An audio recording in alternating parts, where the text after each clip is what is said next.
ইসলামে রোজা একটি গুরুত্বপূর্ণ ফরজ ইবাদত, যা শারীরিকভাবে সক্ষম প্রত্যেক মুসলিমদের জন্য বাধ্যতামূলক।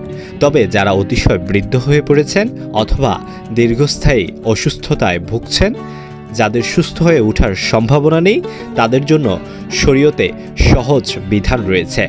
এই ধরনের ব্যক্তি রোজা রাখতে বাধ্য নন এবং তাদের জন্য বিকল্প হিসেবে ফিদিয়া প্রদানের সুযোগ রয়েছে।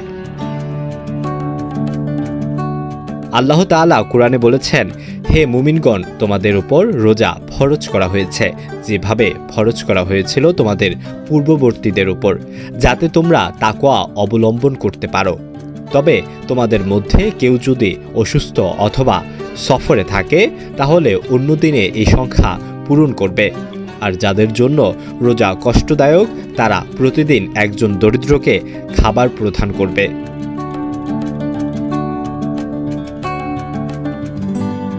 এই আয়াতের ব্যাখ্যায় ইবনে আব্বাস রাদিয়াল্লাহু তাআলা আনহু বলেছেন, এটি বিশেষভাবে অতি বৃদ্ধ নর ও নারীদের জন্য প্রযোজ্য, যারা রোজা পালনে অক্ষম।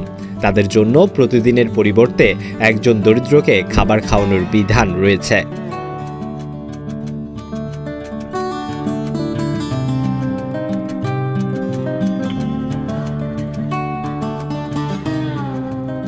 যে ব্যক্তি রোজা রাখতে অক্ষম, তিনি প্রতিদিনের জন্য একজন দরিদ্রকে সদকায়ে ফিতরের পরিমাণ খাবার প্রদান করবেন অথবা সকাল বিকেল পেট ভরে খাবার খাওয়াবেন। তবে যদি কেউ স্বেচ্ছায় বেশি দান করতে চান, তার জন্য কল্যাণকর হবে।